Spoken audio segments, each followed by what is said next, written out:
오늘 2023년도 마지막의 날입니다. 또 마지막 시간이 향하고 있고요. 또 새해를 바라보고 있는데요. 바로 우리가 이런 시간, 가장 우리가 마음속에 품는 것들이 소망이겠죠. 새해 바라는 것들이 어떤 것이 있는가, 뭐 이런 것들을. 그래서 세상 사람들은 이것을 새해 소망을 품기 위해서 뭐 일주를 가기도 하고요. 또 이 정치를 뭐 보기도 하고요. 뭐 그러면서 소망을 품습니다. 사람들이 어디에 있든지 간에 뭐 정동진 가서 일주를 보든지 아니면 종로에서 보신각을 그 종소리를 듣든지 아니면 교회 와 있든지 아마 비슷한 것 같아요. 대부분 그들이 소망을 바라는 것은 가족의 건강이라든가 또 그리고 사업이 번창하는 것, 수험생인 경우에는 입시가 잘 되기를 이런 것들을 기대하고 있다는 거죠. 크리스찬도 비슷하죠. 이 교회에서도 우리가 바라면서 하나님께 소망을 품는 것은 별 차이가 없습니다. 우리가 이제 크리스찬들이 소망하고 기도의 제목으로 가장 대표적으로 나오는 얘기가 야베스의 기도잖아요. 그렇죠? 야베스가 하나님께 축복을 간구하면서 기도하는 것이 있습니다. 그 내용이 아마 우리 크리스찬들에게 있어서 어떤 것들을 가장 원하는 건지 기대하고 있는 것인지 하나님이 우리에게 무엇을 이루기를 원하시는 것인지 그걸 잘 보여준 것 같아요. 사실 그 야베스의 기도는 우리의 마음하고도 되게 상통하죠. 그래서 야베스 기도라고 하는 책이 나왔을 때 굉장한 히트를 쳐서 베스트셀러가 됐죠. 그래서 그 야베스의 기도가 되는 것처럼 우리도 그런 소망을 품게 된다는 거죠. 그 얘기를 좀 한번 보면요. 한번 말씀 보겠습니다. 역대상 4장 10절 말씀입니다.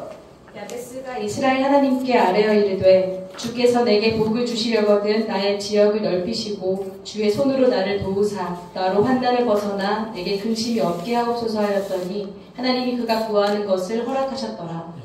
그 마지막에 되게 우리한테 와닿죠. 하나님께서도 그가 구하는 것을 다 허락하셨다. 그렇죠? 우리 캠퍼스의 모든 성도님들이 지금 이 시간 구하는 모든 것들이 하나님께서 이루어지길 소망합니다. 이 야베스의 기도의 내용을 보게 되면 크게 세 가지입니다. 복을 원하는 것이 세 가지인데요. 첫 번째 보면 나의 지역을 넓혀달라는 것.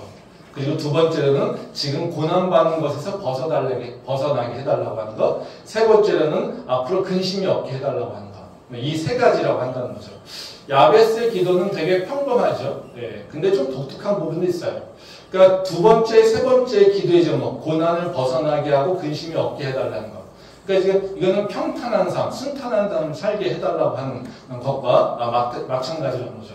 그러니까 우리가 원하는 평안한 삶, 그냥 무리 없는 삶, 그리고 이렇게 힘들지 않은 삶, 그걸 원하는 것이죠. 이건 아마 우리가 다 원하는, 아마 일반적으로 다 갖게 되는 그런 소망인 것 같아요. 근데 조금 이제 독특한 것이 뭐냐면요. 나의 지역을 넓혀달라. 그러니까 개역 한글에서는 나의 지경을 넓혀달라 이렇게 얘기하는 것입니다. 그러니까 이 나의 지역을 넓혀달라고 하는 것은 우리가 좀 잘 안 쓰는 표현이죠. 근데 이거는 그냥 뭐 어려운 얘기가 아니라 그겁니다. 나의 활동 영역을 확장시켜달라. 내 행동의 반경, 내 활동 영역을 확장시켜달라는 거죠. 그러니까 이거는 다시 말하면 뭐냐면 나의 권한을 높여달라는 거예요. 그러니까 이 쉽게 이해하면 그거죠. 이 회사에서 이렇게 자리 위치에 따라서 결제할 수 있는 권한이 높아지잖아요. 그러니까 낮은 직급일수록 어때요? 결제할 수 있는 영역이 좀 좁죠. 올라가면 올라갈수록 내가 결제할 수 있는 영역이 넓어진다는 거죠. 그러니까 그것이 활동 영역으로 보면 됩니다. 내가 활동하는 범위, 내가 그 권한이 있으면 좋겠다라는 거죠. 그러니까 이건 다시 말하면 무슨 얘기냐면요. 바로 내가 능력 있게 해주세요라는 거예요. 내가 능력을 더 크게 해주셔서 내가 뭔가를 이렇게 꿈을 펼칠 수 있는 그 환경, 또 그 기회를 달라고 하는 것이 바로 야베스의 기도라는 것이죠. 그러니까 이거는 우리 소원하고도 별 차이가 없죠. 그러니까 우리가 지금 가장 원하는 것이 고난과 근심이 없는 건 당연한 거고요. 그리고 좀 더 우리가 비전이 있으면 어때요? 내가 내년에는 무슨 계획이 있습니다. 뭘 하고자 하는 일도 있습니다. 뭘 이루고자 하는 계획도 있습니다. 내가 이걸 도전하려고 합니다. 그 도전들이 내 안에서 이제 이루어질 수 있게 해주세요. 라고 하는 것이 바로 그 부분이라는 거죠. 근데 여기서 제가 이제 관심 갖는 건 뭐냐면요. 두 번째, 세 번째 고난과 근심은 우리한테 굉장히 당연한 얘기니까. 그리고 또 이거는 사실 이렇게 우리가 마음가짐에 또 영향이 있습니다. 근데 능력이라고 하는 것은요. 조금 우리가 그냥 마음만 가진다 해서 능력이 생기는 건 아니죠. 그러니까 능력이라고 하는 것은 하나님께서 우리에게 능력을 주셔도요. 우리가 능력이 실천을 해야지 능력이 생깁니다. 그러니까 하나님께서 우리한테 지경을 넓힐 때는 그냥 바로 넓혀주지 않습니다. 그러니까 우리 쉽게 생각하시면 돼요. 다윗이 왕이 오르잖아요. 다윗이 스타가 된 건 언제입니까? 골리앗과 싸워서 이길 때. 근데 그 스타가 된 다음에 바로 왕이 되느냐? 세상 사람은 다 사울보다 더 훌륭한 사람이라고 칭송합니다. 근데 다윗이 바로 왕이 되느냐? 그렇지 않습니다.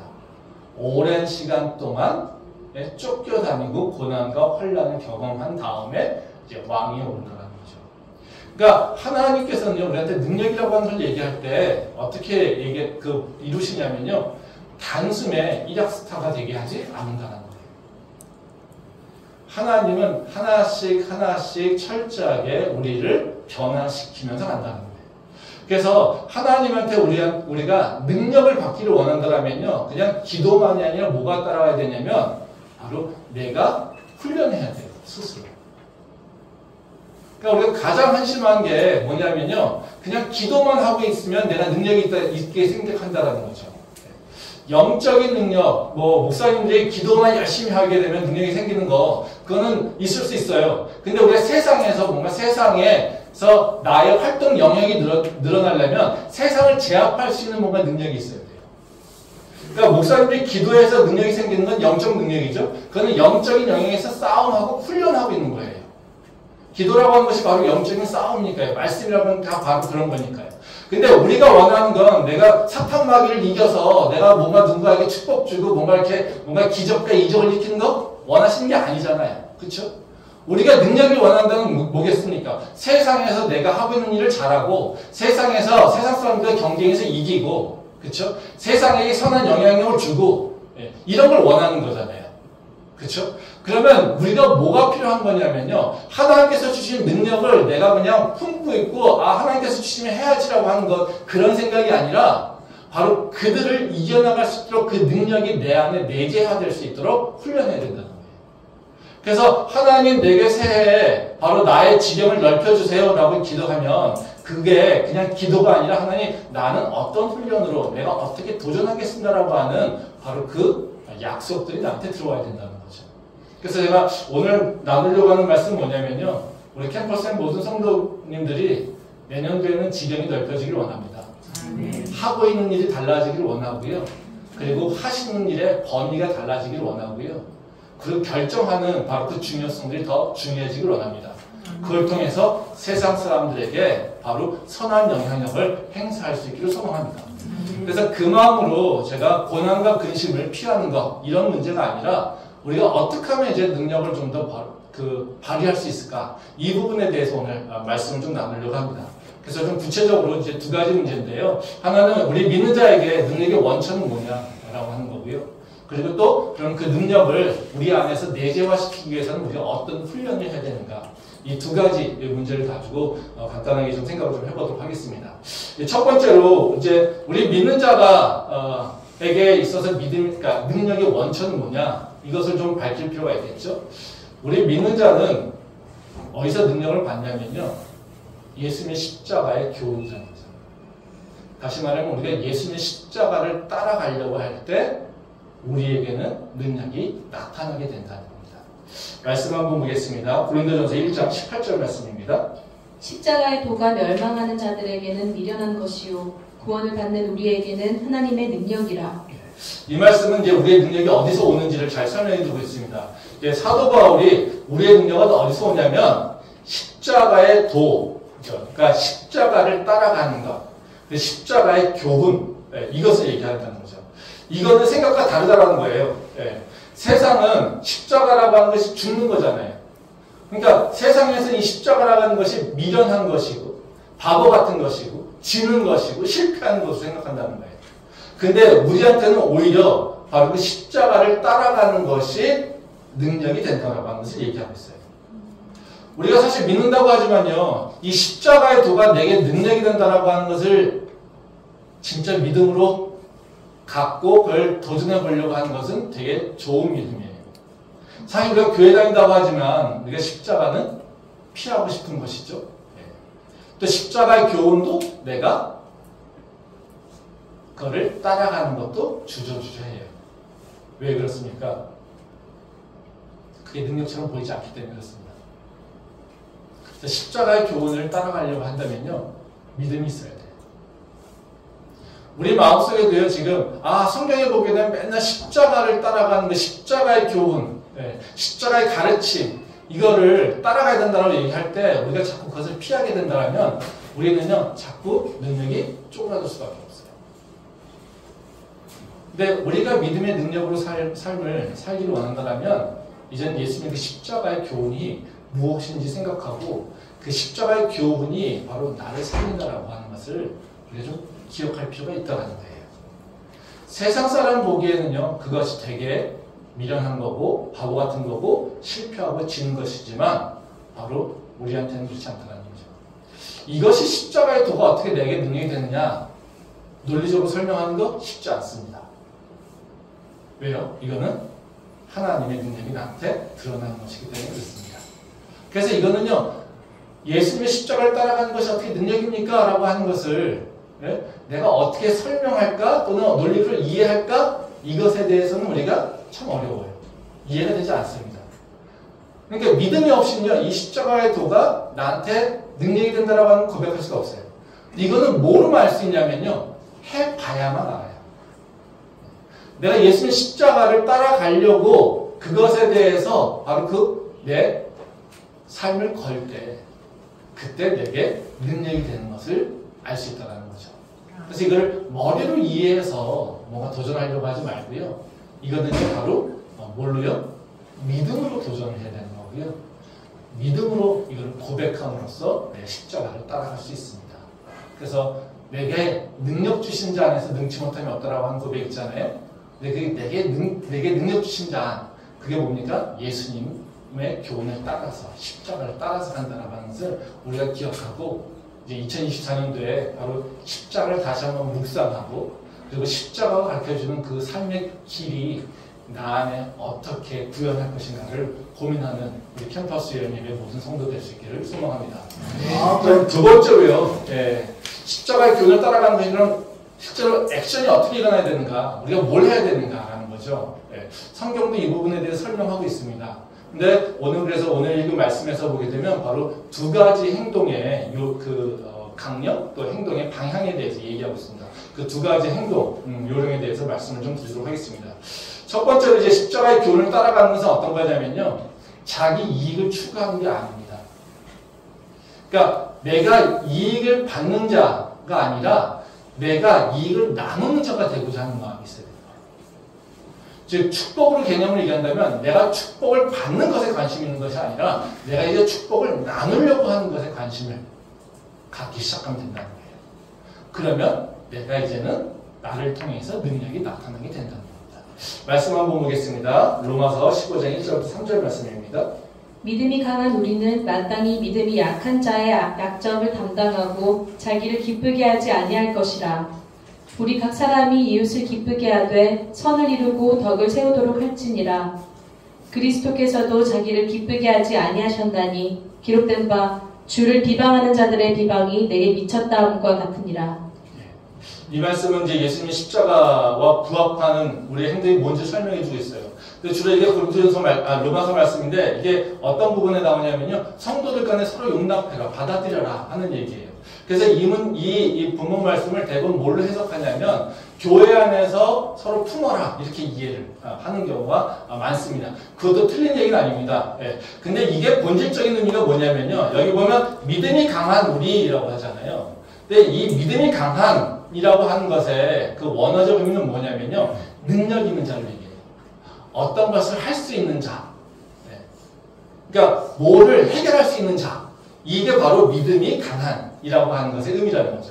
근데 이것을 영적으로 해석하니까 뭐겠어요? 영적인 의미를 해석하니까 뭔가를 할 수 있는 자, 뭔가를 해결할 수 있는 자, 이걸 얘기하니까 뭐예요? 영적으로, 즉 믿음이 있는 사람, 믿음이 강한 사람, 그리고 율법에 따르지 않고 율법을 넘어서 믿음으로 주님 앞에 나갈 수 있는 자, 뭐 이런 것들을 설명하게 된다는 거죠. 그러니까 우리 번역에서는 뭐라고 하는 거냐면 능력 있는 자로 표현한 것이 아니라 믿음이 강한, 이렇게 표현하고 있다는 거예요.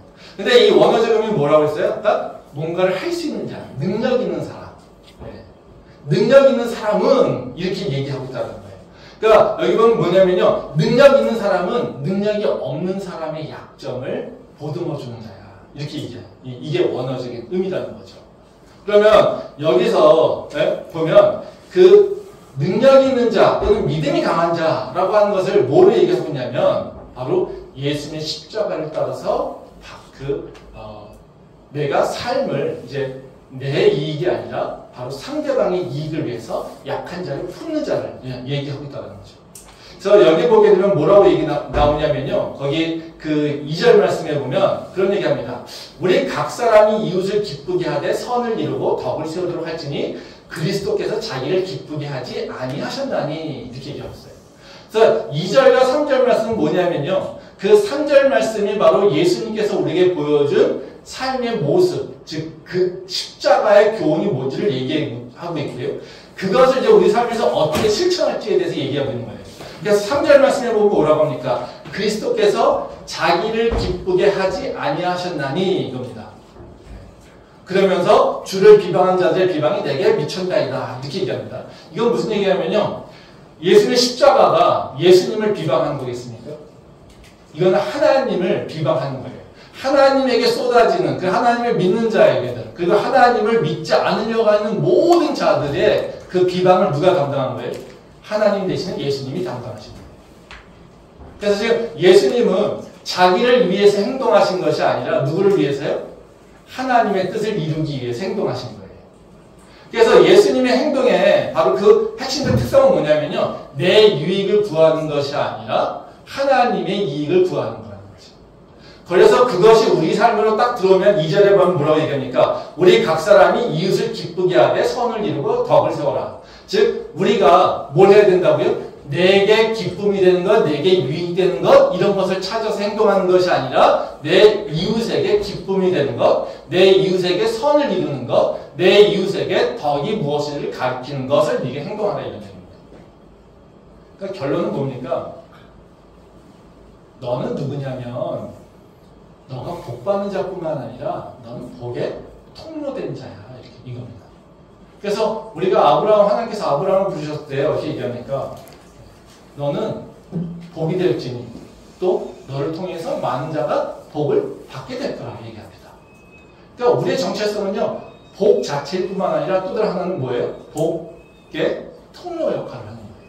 그러니까 십자가라고 하는 건 뭘 얘기하고 있냐면요. 우리가 복의 통로의 정체성을 회복하라고 하는 것을 얘기하고 있는 거예요. 우리는 살면서 우리는 뭘 얘기합니까? 우리는 교회 와서 가장 뭘 위해서 기도합니까? 나를 위해서 기도하지 않습니까?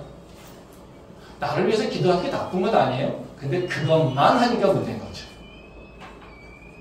오로지 나만을 위한 믿음을 갖고 있습니다. 오로지 내가 잘 되는 것만을 관심을 갖고 신앙생활을 하니까. 그러니까 어떻게 될까요? 내 지경이 좁아지는 거예요. 왜? 그거는 십자가의 교훈하고 맞지 않으니까. 십자가의 교훈은 바로 너를 위한 것이 아니라 이제 너를 통하여서 하나님의 복이 확장되기를 원하는 건데 그러면 하나님께서 하나님의 복이 확산되려면 어떤 자를 많이 쓰시겠습니까? 바로 그 복의 통로 역할을 잘할 수 있는 사람이 쓰겠죠. 그러니까 나만을 위해서 쓰면 하나님께서 복을 주세요. 그럼 어떻게 될까요? 그 복이 내 안에만 머물러 있겠죠. 하나님의 복이 확장이 안 될 거 아니에요. 그렇죠? 그러니까 하나님은 그런 사람을 귀히 쓰겠어요? 써봤자 효과가 안 나오잖아요. 그러니까 어떻게 쓰겠습니까? 어떤 사람을? 하나님의 복 주면 그 복이 흘러 넘치는 사람들에게. 이런 사람들은 누구예요? 자기의 유익을, 자기의 기쁨을 위해서 행동하는 자가 아니라 다른 사람을 기쁘게 하기 위해서, 다른 사람에게 복을 나눠주기 위해서, 다른 사람에게 선을 베풀기 위해서 하는 일이라는 거죠. 하나님께서 우리를 부르실 때요, 계속해서 우리한테 요구하시는 건 다른 게 아닙니다. 너는 복 받는 거에 걱정하지 마. 넌 이미 내 안에 있게 되면 너는 이미 복이야. 복이 된 자야. 그리고 하나님께서 우리한테 명령하시고 실천하라고 하는 건 뭐냐면요, 복을 나눠줘 이겁니다. 그게 하나님께서 우리한테 원하시는 일이에요. 말씀 한번 더 보도록 하겠습니다. 누가복음 10장 5절부터 6절 말씀입니다. 어느 집에 들어가든지 먼저 말하되 이 집이 평안할지어다 하라. 만일 평안을 받을 사람이 거기 있으면 너희의 평안이 그에게 머물 것이요 그렇지 않으면 너희에게로 돌아오리라. 이 말씀은 예수님이 70인의 제자를 파송하시면서 명령하신 거예요. 그러니까 예수님이 12제자를 파송하잖아요. 근데 누가복음에는 12제자뿐만 아니라 70인을 또 파송한 것들에 대한 얘기가 나와요. 그러니까 하나님 예수님께서는 원하시는 건 뭐냐면요, 예수님의 제자를 통해서 똑같이 복음을 전하면서 많은 복을 누리기 퍼뜨리게 해요. 근데 그걸로 충분하지 않다는 거예요. 그래서 또 70인의 제자를 세워가지고 또 70인을 다 보내면서 이제 똑같이 이제 전도하라고 합니다. 근데 그 전도한 자들에게 명령하는 내용이 뭐냐면요, 가서 예수님 복음 전에 이런 얘기 하지 않아요. 예수님이 너 가서 하나님 나라의 복음을 전해 뭐 이런 얘기 하지 않아요. 재밌는 게 뭐라고 얘기하냐면요, 거기서 그런 얘기합니다. 네? 그 5절에 보면 어느 집에 들어가든지 먼저 말하되 이 집이 평안할지어다. 너가 가서 할 일은 야 예수 믿어 우리 교회 나와 이런 얘기 하는 게 아니라 이 집에 평안이 있기를 원한다. 이 집에 하나님의 축복이 임하기를 원한다. 이게 바로 예수님께서 제자들에게 명령하신 거예요. 이건 다시 말하면 뭐겠습니까? 우리가 전도하고 복음을 전하고 한다는 것, 예수님 말씀을 나눈다라고 하는 이게 결국은 뭐 하는 거예요? 우리가 받은 복을 나누는 거예요. 그리고 아직까지 하나님의 축복을 누리지 못하는 자들이 하나님의 축복을 누리게 하는 거예요. 그게 바로 하나님께서 우리한테 원하시는 거예요. 근데 우리는 자꾸 뭐만 봅니까? 내게 주는 복, 내 복만 보잖아요. 그러니까 내 복만 보니까 어때요? 이 하나님이 우리에게 주신 사명이나 우리의 정체성이 맞지 않는다는 거죠. 그럼 하나님의 뜻과 내 뜻이 서로 달라요. 그럼 어떻게 되겠습니까? 내게 능력 주는 자 안에서 내게 능치 못함이 없다라고 고백할 수 있을까요? 없어요. 없죠. 내게 능력 주는 자 안에 있다면 바로 내가 하나님의 뜻 안에 거해야 되는 거예요. 그때 우리에게는 우리의 능력을 넘어서 할 수 있는 일들이 일어난다는 거죠. 우리 캠퍼스 예배는 우리가 개척할 때 우리를 얘기했던 것은 축복의 땅이었습니다. 그래서 저희가 그때 처음에 제가 주로 말씀 나누기 전에 인사했던 것은 축복의 땅에 오신 여러분을 환영합니다. 이런 거였어요. 왜요? 우리 교회가 원했던, 우리 교회 정체성이라고 얘기했던 건 뭐냐면요, 우리가 여기 와서 복 받자라고 하는 것이 아니라요, 우리를 통해서 이 경인 캠퍼스가, 우리를 통해서 청년들이, 우리를 통해서 열방의 청년들이 하나님의 복을 누리기를 원하는 거예요. 실제로 하나님께서는 우리 교회에 많은 축복을 주셔서요, 많은 자들이 복을 누리고요, 많은 자들이 정말 가난하고 약한 자들, 희망 없던 자들이 하나님의 은혜로서 새 힘을 찾고요, 새로운 비전도 받고요, 그래서 많은 변화가 일어났었죠. 근데 교회가 어느 정도 안정되다 보니까요, 그 다음부터는 찾는 게 뭐냐면 되게 우리들 기쁨이에요. 내 기쁨이에요. 이런 것들이 교회에 들어오게 되면서 누가요? 우리 안에 기쁨을 찾는 경향이 있어요. 근데 우리 안에 기쁨을 찾을 때 뭐가 될까요? 교회는 쪼그라듭니다. 그게 우리 교회가 경험한 거예요. 제가 우리 청년들하고도 가장 충돌되는 부분이 그거예요.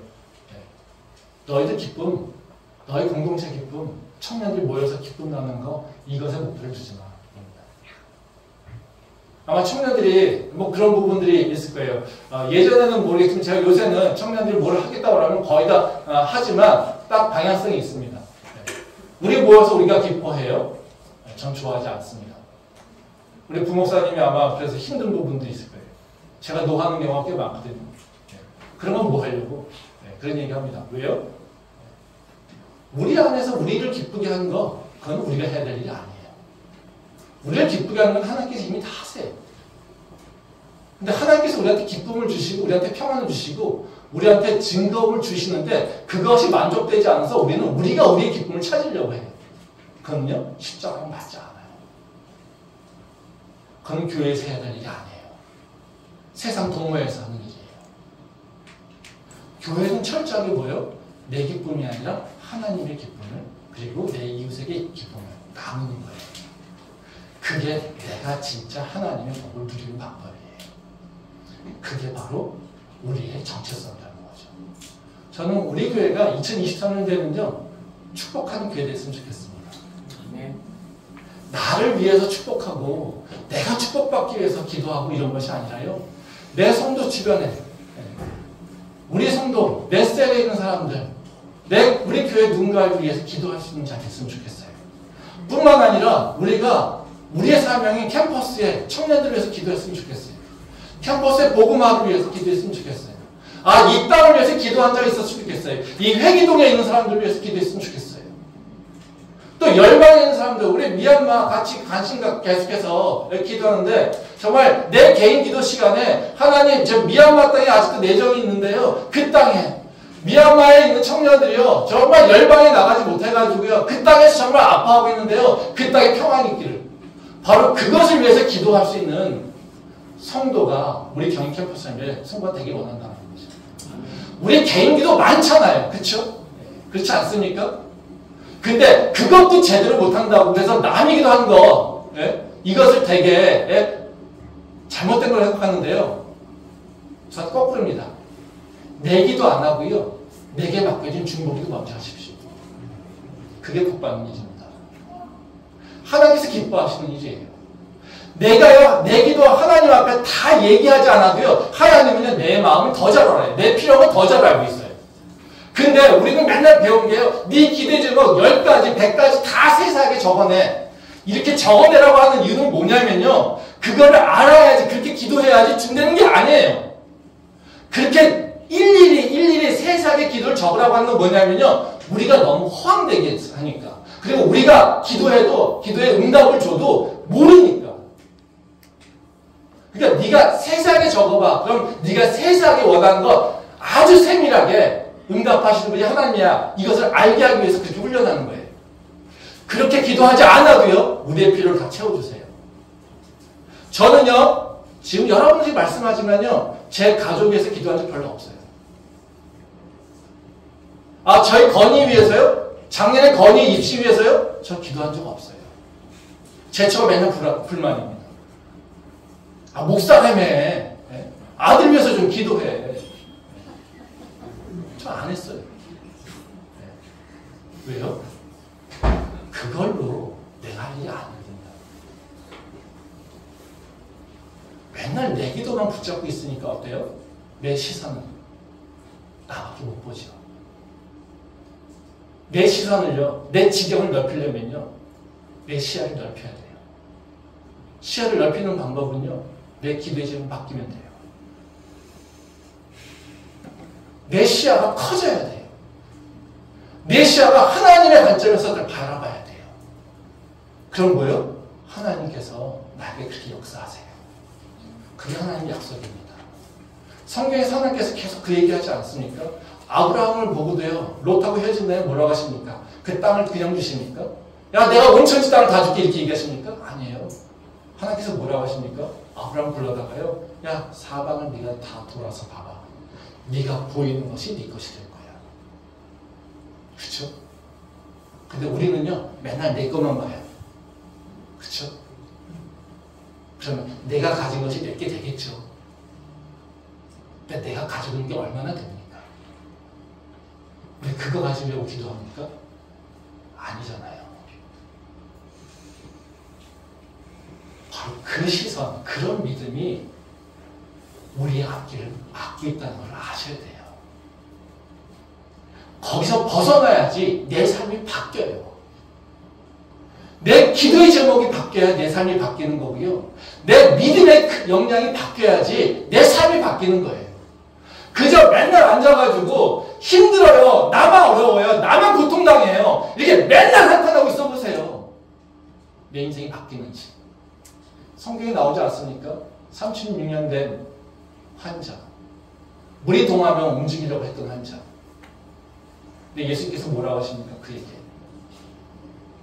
네가 낫고자 하느냐? 이건 뭡니까? 너가 여태까지 했던 방법은 잘못된 방법이야. 이 얘기잖아요. 36년을 그러고 있었던 거예요. 뭐만요? 내가 낫게 해야 돼. 내가 먼저 들어가야 돼. 내가 먼저 물이 통하면 들어가야 돼. 그리고 남이 먼저 들어가니까 뭐예요? 나는 도와줄 사람이 없으니까. 나는 움직여서 물에 넣어줄 사람이 없으니까.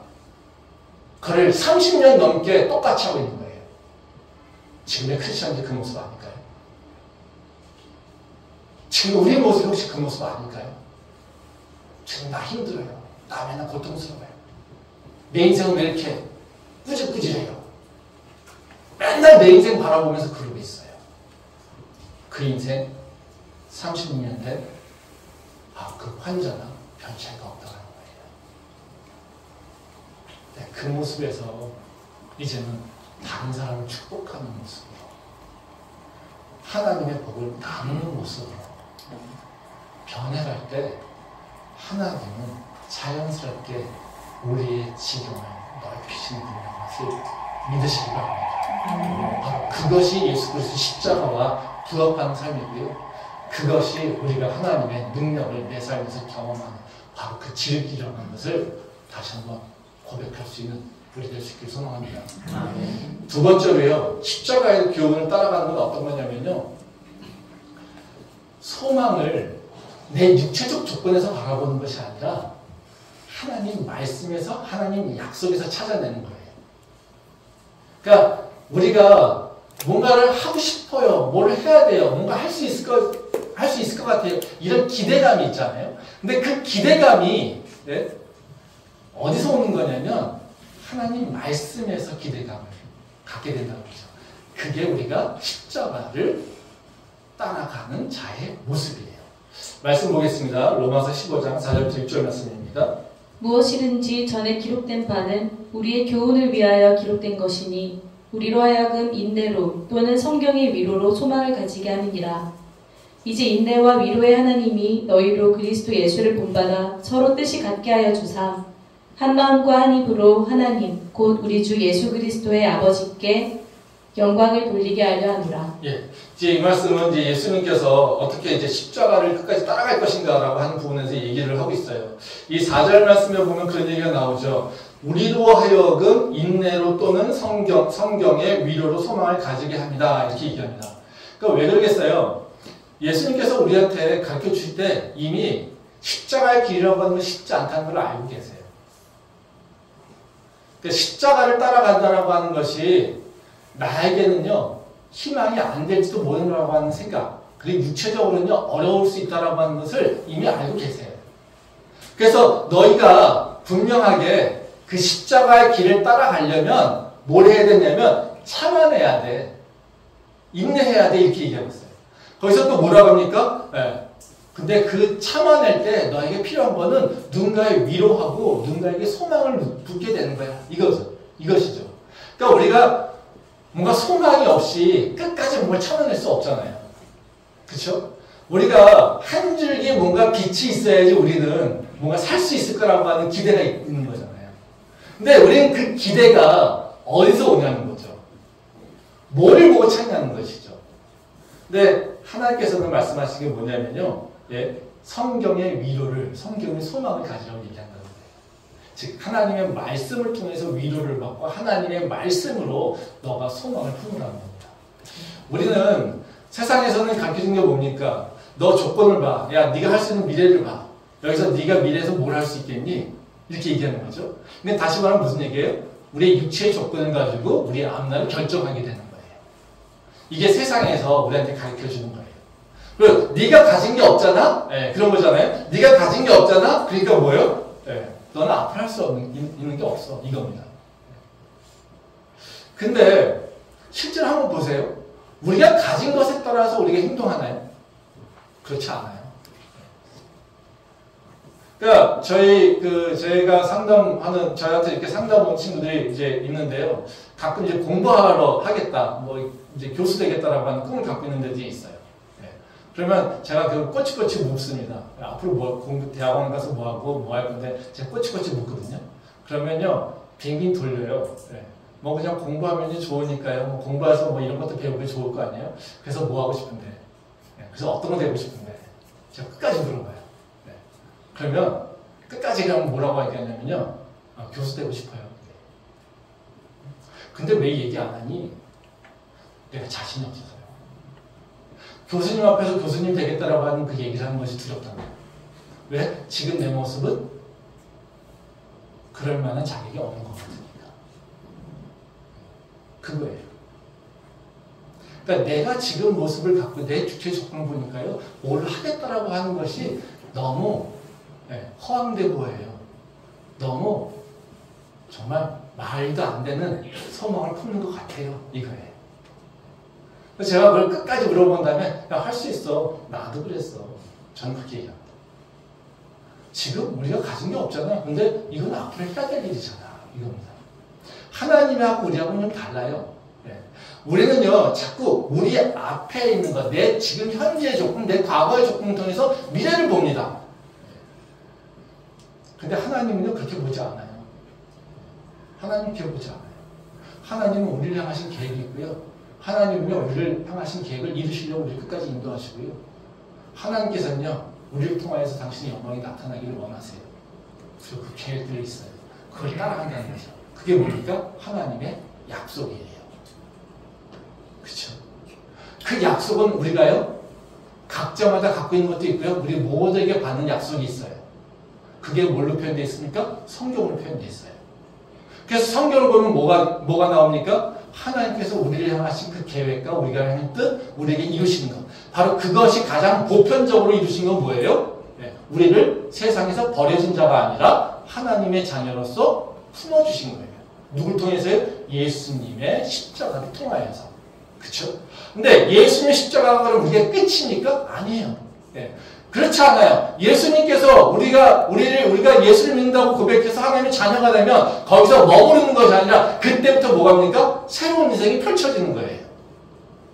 우리를 계획하시고 우리를 향하신 뜻이 있으시기에 우리를 불러서 바로 내 자녀야, 내 아들이야, 내 딸이야 얘기하고 있고요. 내가 너를 향한 계획이 있고 내가 너를 통하여서 내 영광을 나타내게 해주시고 내가 너를 통하여서 어떤 일을 이룰 거라고 하는 계획들을 하나님 다 갖고 있다고 얘기하세요. 그것이 성경에 나와 있는 모든 인물들 얘기 아닙니까? 그 자들이 힘들어도 어떻게 해요? 하나님께서 그 자들에게 소망을 주세요. 품게 해주세요. 많은 선지자들이 무너지고 있지만 그 중에서도요, 그 가운데서도 하나님께서는 다 일으켜주지 않습니까? 그게 하나님께서 보여주신 일이잖아요. 우리한테도 마찬가지예요. 우리가 예수님의 십자가를 따라간다는 거 우리 능력은 되지 않아요. 근데요, 하나님께서 우리에게 계획이 있으시기에 우리는 그 길을 따라갈 수 있어요. 근데 그 따라가는 길도 우리는 하나님의 계획이 있는 걸 믿고 있기 때문에 따라갈 수 있는 거기 때문에 우리가 지금 나한테 좌절되고 낭망되는 일이 있다 하더라도요, 우리는 그 길을 따라갈 수 있는 거예요. 왜? 하나님께서 약속하셨기 때문에. 이겁니다. 저희 캠퍼스 열매가 이제 17년째, 이제 내년 되면 됩니다. 진짜 언제 이렇게 16년, 17년이 됐을지 정말 까마득해. 정말 놀랄 일이죠. 근데 처음에 저희 시작할 때 이렇게 교회가 될 거다? 저희는 기대도 안 했어요. 그런 희망, 소망? 그냥 막연하게 뭔가 하시겠지 이런 것들이었어요. 근데 하나님께서는 16년을 지켜와 주시고요. 아무리 어려운 상황 가운데서도 한 주도 빼먹지 않고 예배드릴 수 있게 하셨어요. 코로나 가운데서도 우리에게 예배하게 하셨고요. 우리는 매번 다 어렵고 힘든 일이었지만 그 상황은 힘들었지만 한 번도 예배를 쉬거나 빠져먹은 적은 없어요. 아멘! 그게 어떻게 해요? 어떻게 가능할까요? 하나님이 약속하셨으니까. 하나님께서 우리를 붙잡고 계시니까. 이거예요. 저희 캠퍼스에 그런 얘기 많이 해요. 우리 청년들 사람이 없어요. 네. 맨날 뭐 하려면 힘들어요. 그쵸? 네. 뭐 지금도 마찬가지로 우리 또 이제 목사님하고 이렇게 내년도 계획 세우면서 이제 뭐 누구 봉사 어떻게 해야 될까 뭐 이런 거 고민하고 있거든요. 사람이 없어요. 네. 근데 제가요, 어느 순간부터 이걸 깨달았어요. 우리가 사람이 있어 본 적이 없어요. 저는 사역하면서요. 사람이 넘쳐나요. 일꾼이 많아요. 이 일꾼은 어디다 쓸까요? 재배치해 본 적이 없어요. 맨날 일꾼에게 어떻게 하면 좀 얘한테 몰리지 않게 하는 방법 없을까? 이것만 고민했었어요. 왜? 몇 사람 일하는 사람이 없어요. 근데 교회 일은 많아요. 그러니까 어떻게 해요? 한 사람한테 몇 사람한테 몰려요. 그래서 번아웃 돼요. 저는 그걸 되게 싫어하거든요. 그래서 매번 사람이 없어요. 16년 동안 일꾼이 넘쳐야 나요 라고 하고 얘기해 본 적이 한 번도 없어요. 근데 할 일은 해요. 물론 부족하긴 하겠지만. 저는 그것도 은혜인 것 같아요. 내년도에도요, 보면 제 머릿속에도 뭐 이렇게 예배도 계획하고 싶고 이렇게 하고 싶은 게 많아요. 네? 근데 정말로 하려면 할 게 없어요. 할 수 있는 역량이 없어요. 그렇다고 저는 포기하냐? 저는 포기하진 않아요. 하나님께서 뭔가 새 일을 하시겠지. 지금 모습? 아니야. 하나님 일꾼 보내주실 거예요. 지금 이 모습 가지고 우리는 기대하는 것이 아니라 하나님께서 새 일을 행하실 거예요. 지금 사람이 안 돼? 그러면 하나님께서 새 사람을 부르실 거예요.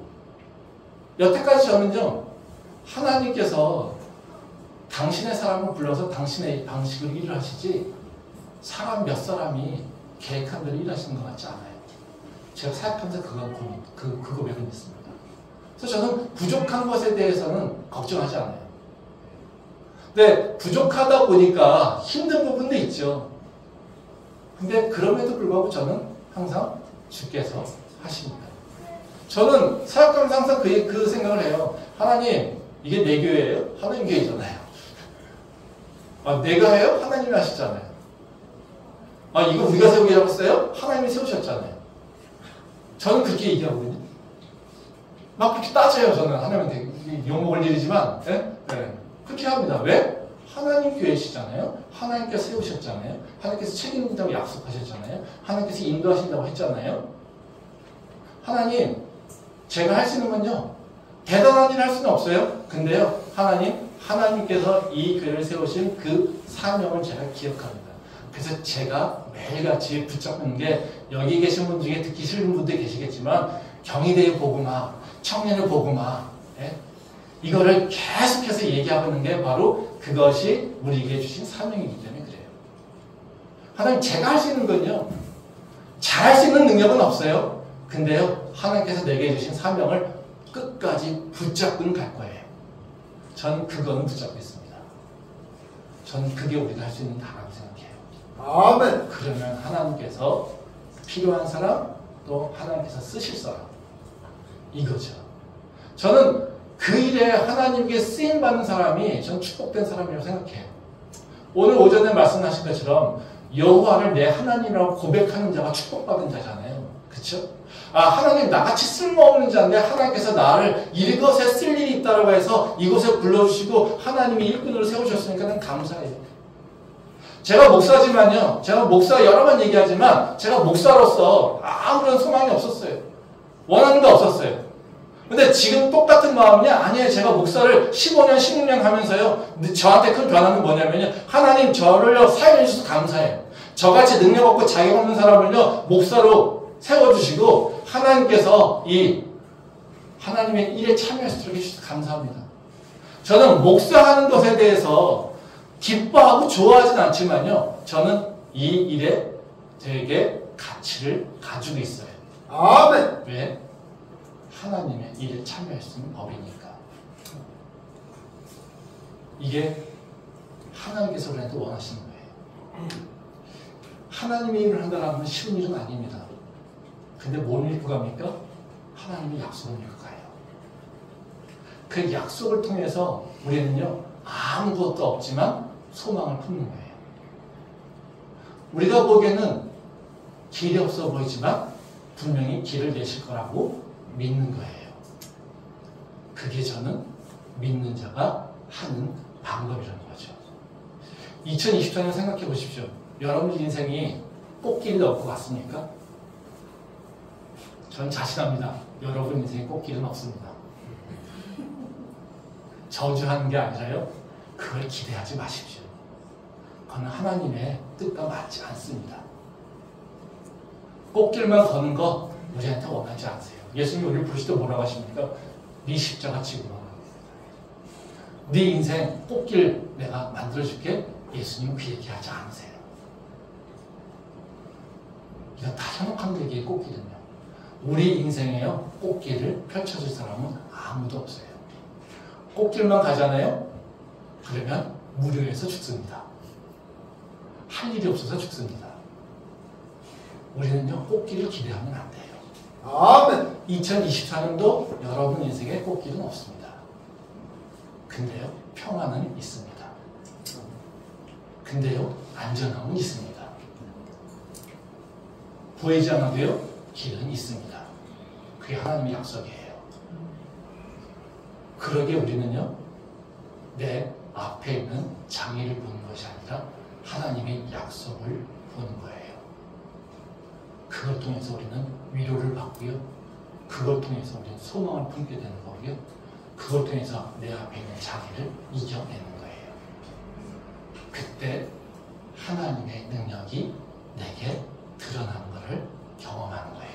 아멘. 그것을 경험할 때 우리는 하나님이 전능하신 하나님이라고 하는 것을 고백할 수 있는 거예요. 그거를 통과하지 않으면요 전능하신 하나님이라고 고백할 수가 없습니다. 천지를 창조한 하나님이라고 고백할 수가 없어요. 저는 우리 경희 캠퍼스의 모든 성도님들이 2024년도를 경험하면서요 바로 전능하신 하나님을 만나길 소망합니다. 아멘. 그리고 그 하나님의 능력으로 세상을 이기는 것을 경험할 수 있게 소망합니다. 그리고 주님 앞에 나의 능력은 바로 주님에게 있다고 하는 것을 고백하고 주님을 찬양할 수 있는 주의 백성이 될 수 있기를 소망합니다. 아멘. 기도하겠습니다.